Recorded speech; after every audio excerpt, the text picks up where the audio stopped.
untuk kita bisa segera mungkin menentukan tarif. Hasil RDP kami tindak lanjuti dengan keputusan DJSN nomor 5 tahun 2024 dan keputusan DJSN nomor 8 tahun 2024. Khususnya mengenai kris ini, hasil pengawasan kami di lapangan, kami dapatkan bahwa teman-teman dari fasilitas kesehatan, termasuk juga asosiasi fasilitas kesehatan, sampai sekarang ini masih menunggu peraturan pelaksanaan kris. Kami memfokuskan kepada iuran. Ya Bapak sekalian, sebelum kami masuk secara lebih detail, timeline sekaligus apa yang sudah kita lakukan sesuai dengan amanat undang-undang dan sekaligus Perpres 59, DJSN ini bekerja sesuai dengan peraturan perundang-undangan 40/2004 tentang SJSN dan juga tentang BPJS Undang-Undang 24 tahun 2011. Saya tidak akan lanjut saja. Di slide 3 ya. Di slide 3. Saya tidak akan mendetilkan ini, tetapi salah satu hal yang sangat penting berdasarkan dua peraturan perundangan itu adalah tugas kami melakukan dan merumuskan kebijakan umum sekaligus mensinkronkan penyelenggaraan dari SJSN. Ya Bapak sekalian, kesempatan yang baik ini kami gunakan juga untuk memperkenalkan, lanjut saja. Ya Bapak sekalian, anggota DJSN sesuai dengan amanat undang-undang itu mencakup 4 unsur dan ini baru saja dilantik Bapak Pimpinan tanggal 20 Oktober yang lalu. Kami bertugas sampai 2029. Jadi ada unsur pemerintah dari Kementerian Kesehatan, Kementerian Keuangan, Kementerian Ketenagakerjaan, Kementerian Sosial, dan juga dari Kementerian Koordinator Pemberdayaan Masyarakat. Dalam hal ini saya sendiri sebagai ketua. Kemudian juga unsur tokoh ahli yang mencakup berbagai bidang keahlian dan menyangkut pelaksanaan dari BPJS Kesehatan, maka dan BPJS Ketenagakerjaan kita juga ada unsur pemberi kerja dan sekaligus perwakilan unsur organisasi pekerja. Jadi sangat lengkap dan kami betul-betul memberikan tugas sesuai dengan amanat menjalankan tugas, fungsi dan wewenang sesuai dengan amanat perundang-undangan. Ya Bapak sekalian, ini yang penting, lanjut saja slide kelima. Pada bulan Juli 2024 ada RDP yang juga mengundang kami dan kami menindaklanjuti dari hasil RDP Komisi 9 pada bulan Juli 2024 terutama untuk kita bisa segera mungkin menentukan tarif. Hasil RDP kami tindaklanjuti dengan keputusan DJSN nomor 5 tahun 2024 dan keputusan DJSN nomor 8 tahun 2024 tentang pembentukan tim manfaat, tarif, dan iuran jaminan kesehatan. Bapak sekalian, pada prinsipnya tim ini juga terdiri dari berbagai kementerian, sebagaimana yang terlihat di slide, DJSN sendiri, kemudian Kemenko PMK, Kemenko PM, Kementerian Kesehatan, Kementerian Keuangan, Kantor Komunikasi Presiden, dan BPJS Kesehatan. Berdasarkan dua keputusan DJSN, maka kami membentuk 3 pokja. Pokja yang pertama berkaitan dengan kajian dan perhitungan aktuaria, karena ini kami harus betul-betul bekerja secara hati-hati, intensif untuk bisa menentukan berapa kira-kira iuran nanti sesuai dengan Perpres 59. Kemudian juga yang kedua adalah kelompok kerja bidang sosialisasi dan komunikasi publik. Jadi salah satu tugasnya tentu adalah mengkomunikasikan dari hasil yang telah kami keluarkan nanti, telah kami hasilkan dari perhitungan iuran dan disosialisasikan secara baik sehingga kesiapan dari seluruh komponen termasuk masyarakat itu betul-betul bisa memahami. Dan yang ketiga yang tidak kalah pentingnya adalah kelompok kerja bidang perencanaan revisi Perpres. Jadi 3 pokja ini berkaitan satu dengan yang lainnya karena tidak bisa dipisahkan. Ibu Bapak sekalian, lanjut saja. Berkaitan dengan dasar hukum penetapan iuran program JKN, maka kita bisa melihat, tadi juga sudah disampaikan Pak Menkes, saya tidak akan mengulang, tetapi kita memiliki satu target penetapan tarif, manfaat, dan iuran, yang kalau kita cermati berdasarkan pasal 103B Peraturan Presiden nomor 59 2024 tentang perubahan ketiga atas Peraturan Presiden Nomor 82 Tahun 2018 tentang jaminan kesehatan. Maka kita bisa melihat bahwa kami mohon izin membacakan yang 7, hasil evaluasi dan koordinasi fasilitas ruang perawatan pada pelayanan inap sebagaimana dimaksud pada ayat 6 menjadi dasar penetapan manfaat, tarif dan iuran.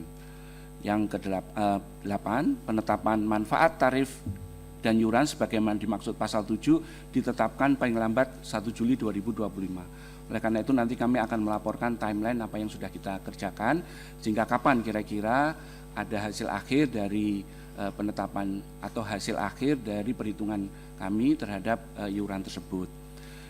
Berdasarkan berbagai hal, maka kami melakukan satu pembahasan modeling aktuaria DJSN itu prinsip-prinsipnya yang coba kami jadikan berbagai pertimbangan perhitungan, pemodelannya tentu berbasis bukti dan data, sehingga data-data dari BPJS Kesehatan itu menjadi salah satu backbone yang penting. Kemudian tentu manfaat optimal yang realistik bagi bagi peserta. Kemudian yang ketiga, kemampuan membayar, willingness to pay, dan seterusnya, tentu dengan semangat prinsip gotong royong yang menjadi ciri khas pelaksanaan program jaminan kesehatan nasional. Dan edukasi masyarakat, dan yang terakhir tentu kita juga melihat mitigasi risiko dan potensi gejolak masyarakat. Ibu Bapak sekalian, kami sampaikan slide berikutnya tentang progres dari apa yang telah kami lakukan. Berdasarkan pertimbangan-pertimbangan pemodelan aktuaria tadi, kami sudah mulai bekerja sejak adanya setelah RDP, kemudian setelah kami menerbitkan keputusan DJSN, identifikasi dan analisis bauran kebijakan, tentunya untuk perhitungan manfaat, iuran dan tarif itu kami lakukan bulan Juli sampai Agustus, kemudian menyusun kertas kerja bersama satu data termasuk implementasinya KRIS, bersama-sama dengan Kementerian Kesehatan dan BPJS, termasuk juga pembahasan inagruper dan persoalan-persoalan yang berkaitan dengan kanker, jantung, dan seterusnya, stroke dan seterusnya. Kemudian bulan Oktober kami menyusun asumsi, karena diperlukan asumsi-asumsi yang sangat ketat dan realistis untuk kita bisa menghitung formula iuran JKN. Dan menyepakati baseline perhitungan aktuaria. Bulan November yang lalu, kami mulai mencoba mengeksersis, menghitung proyeksi iuran berdasarkan aspek penerimaan aset neto dan penerimaan iuran sampai pada bulan Desember. Dan yang terakhir yang perlu kami sampaikan pada Ibu Bapak sekalian, pada bulan Januari kami dibantu oleh konsultan independen bersama BPJS Kesehatan, Kementerian Kesehatan dan Kementerian Keuangan sudah mulai melakukan perhitungan aktuaria, manfaat, tarif dan iuran JKN. Tapi kami belum selesai Bapak sekalian, harapannya mudah-mudahan bulan Februari ini kami bisa menyelesaikan. Karena cukup intensif kami melakukan pertemuan agar betul-betul berbagai pertimbangan yang kami sampaikan tadi masuk di dalam pemodelan dan betul-betul realistis untuk bisa ditetapkan. Adapun kami sedikit mengupdate Ibu Bapak sekalian dari 3 kelompok kerja karena ini saling berkaitan dan penting. Jadi dengan kelompok kerja bidang sosialisasi komunikasi publik ini kita telah menyusun rencana kerja apa yang nanti kami harus lakukan untuk termasuk di dalamnya melakukan sosialisasi dan komunikasi publik. Sementara kelompok bidang kerja perencanaan revisi peraturan Perpres juga sudah mulai bekerja terutama menyusun apa yang harus dilakukan perubahan-perubahan revisi di dalam Perpres 59 tadi.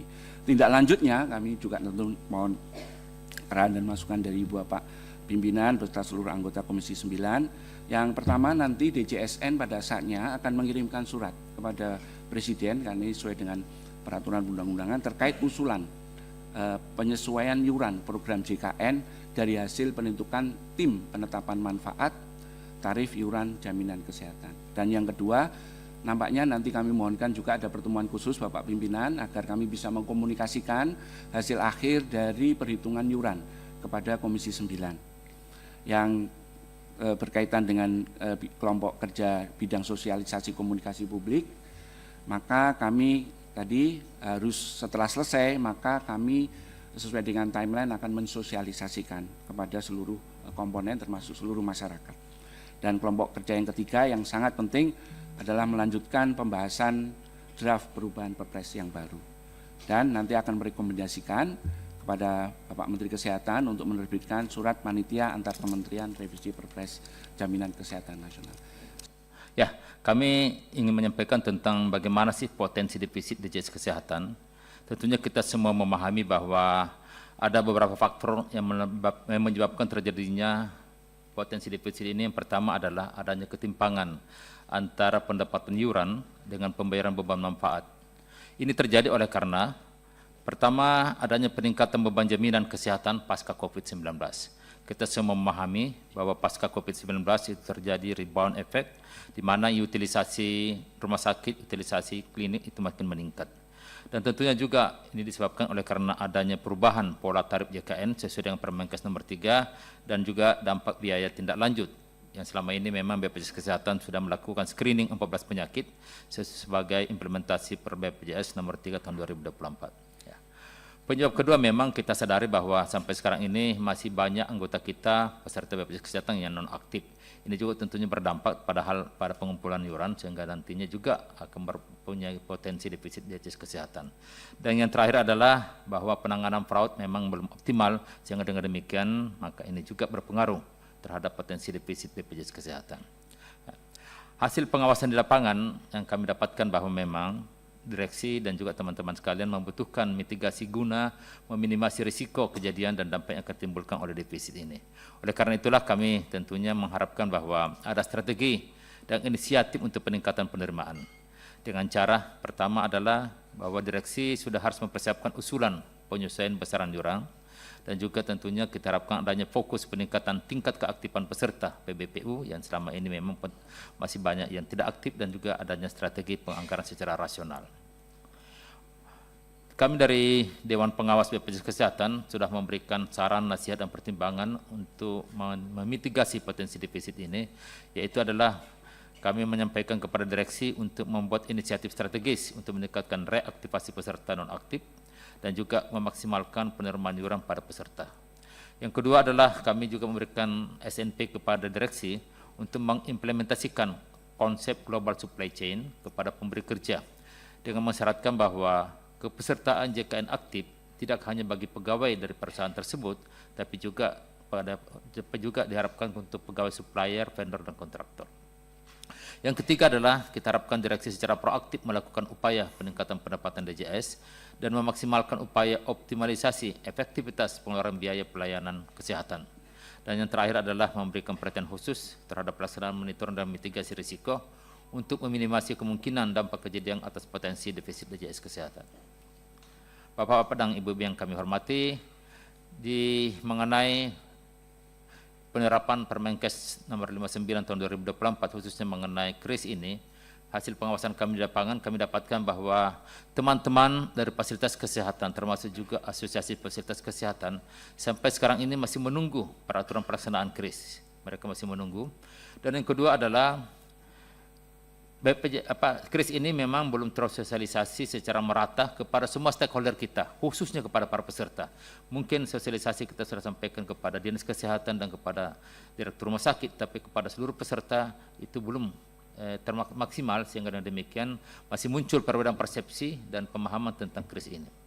Yang ketiga adalah adanya tantangan bahwa ada dibutuhkan anggaran pemenuhan 12 kriteria standar KRIS, terutama untuk rumah sakit umum daerah dan swasta. Dan ini juga yang harus kita memikirkan bahwa kemungkinan terjadinya potensi berkurangnya ketersediaan jumlah tempat tidur yang berdampak tentunya pada akses layanan rawat inap. Dan sampai sekarang pembayaran tarif rawat inap di KRIS ini masih mengikuti kebijakan kelasnya masing-masing. Oleh karena itulah kami juga memberikan saran, nasihat, dan pertimbangan kepada direksi, kiranya direksi mendorong evaluasi bersama dengan Kementerian Kesehatan dan juga stakeholder yang lain, melakukan kajian terhadap standar tarif layanan dan iuran peserta KRIS ini. Kedua juga membutuhkan sosialisasi yang masif terhadap program KRIS ini kepada Paskes, pada peserta JKN, kepada badan usaha dan stakeholder lainnya, dan juga tentunya diperlukan komitmen pemerintah, pemerintah pusat dan daerah dalam memenuhi ketersediaan sarana prasarana fasilitas kesehatan dan akses layanan rawat inap yang tetap terpenuhi.